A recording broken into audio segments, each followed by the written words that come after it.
तो तुमने देखा कल एम्स में बहुत सारे रिजल्ट आए हैं, लेकिन अभी भी स्टेनो यूडीसी जैसे कई सारे रिजल्ट नहीं आए हैं।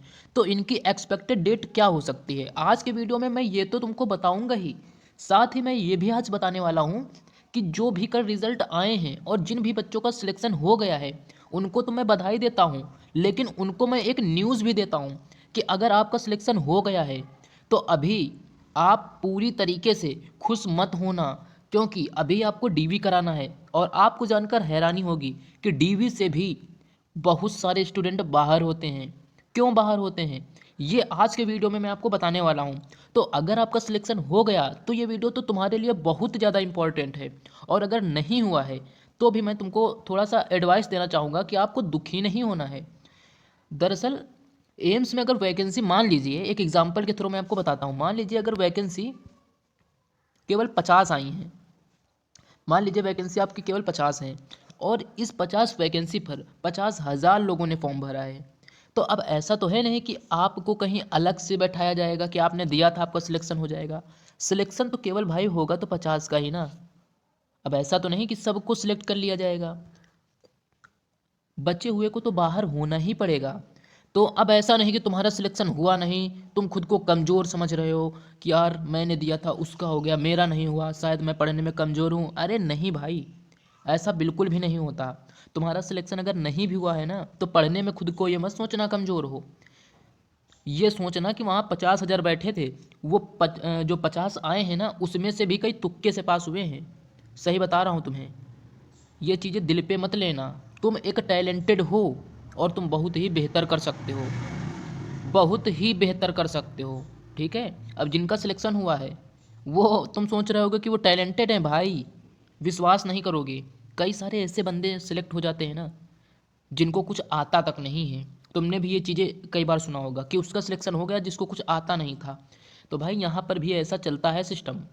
ठीक है, तो तुम पहली बात तो यार देखो, दुखी होना कोई फ़ायदे की चीज़ नहीं है।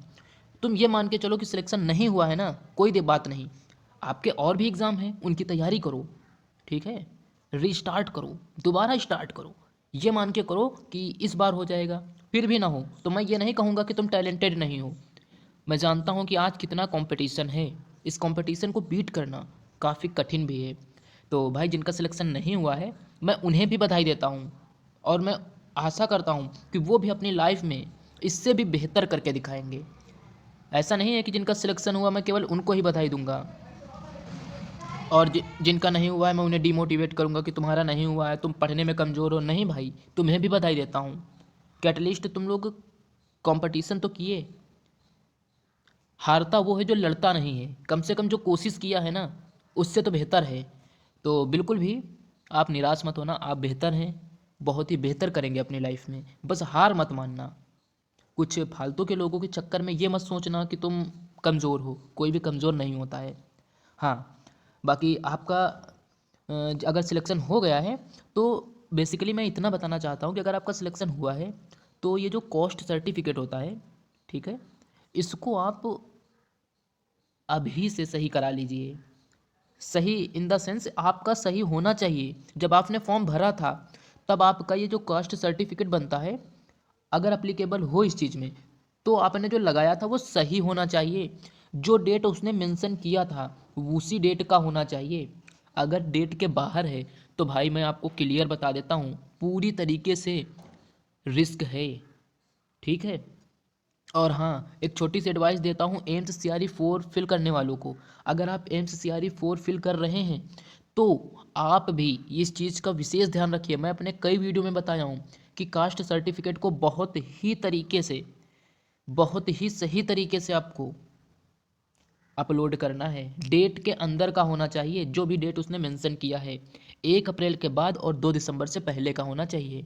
अगर है तो कोई दिक्कत नहीं। बाकी अगर आपके मार्कशीट आधार में कुछ मिसमैच हुआ तो उसकी कोई दिक्कत ज़्यादा होती नहीं है, आप एफिडेविट लगा के उसे सही कर सकते हैं। ठीक है, वो मान लिया जाता है। तो ये था अपना कुछ वीडियो। और हाँ, बाकी आप लोग रिज़ल्ट रिज़ल्ट कई बार पूछ चुके हैं कि भैया ये बताइए कि रिज़ल्ट कब तक आएगा।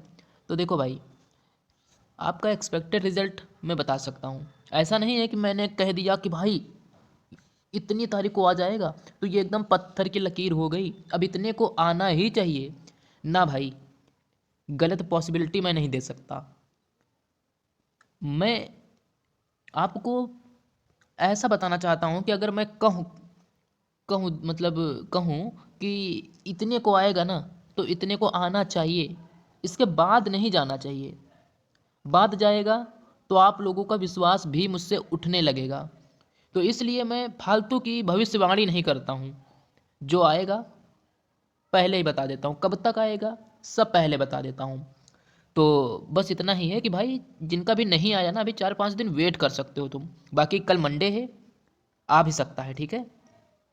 बाकी ये अपना वीडियो इतना ही था। और लास्ट में तुम यहाँ तक अगर आए हो ना तो यार सब्सक्राइब करना मत भूलना, क्योंकि बहुत ज़रूरी है आपका सब्सक्राइब करना। बाकी मिलते हैं अगले वीडियो में। जय हिंद, जय भारत।